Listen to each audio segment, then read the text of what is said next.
முட்டை வேக வைக்கிறதுக்கு ஃபஸ்ட்டு வந்து தண்ணி கொதிக்க வச்சுக்கணும் உப்பு போட்டு. ஒரு சிலர் முட்டையை வந்து தண்ணியிலே போட்டு அடுப்பில் வச்சுருவாங்க. அப்படி வைக்கக்கூடாது. ஏன்னா முட்டை சாஃப்டாக வராது.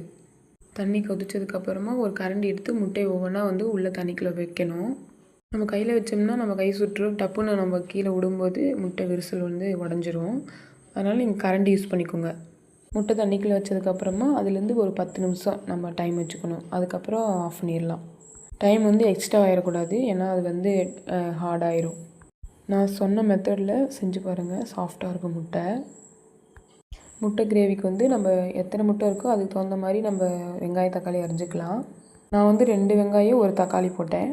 எப்பயும் போல் எண்ணெய் கடுகு போட்டு பொரிஞ்சதுக்கப்புறமா கருவேப்பிலை போட்டு வெங்காயம்லாம் நல்லா வதக்கிட்டு தக்காளி அதுவும் வதக்கினதுக்கப்புறமா நம்ம வந்து மசாலா போட்டுக்க போகிறோம்.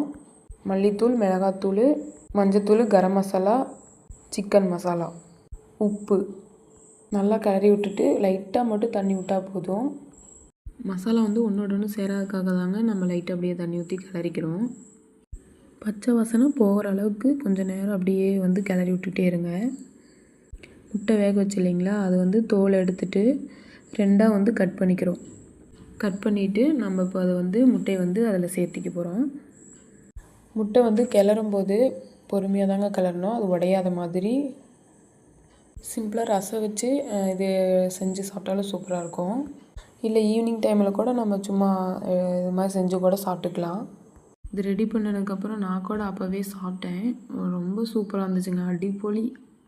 நீங்களும் இது செஞ்சு பார்த்துட்டு எனக்கு கமெண்ட் பண்ணுங்கள். சாயந்தர வாக்கில் பால் காய்ச்சி வச்சுட்டேங்க பசங்களுக்கு. சரிங்க, இன்னொரு வீடியோவில் பார்க்கலாங்களா?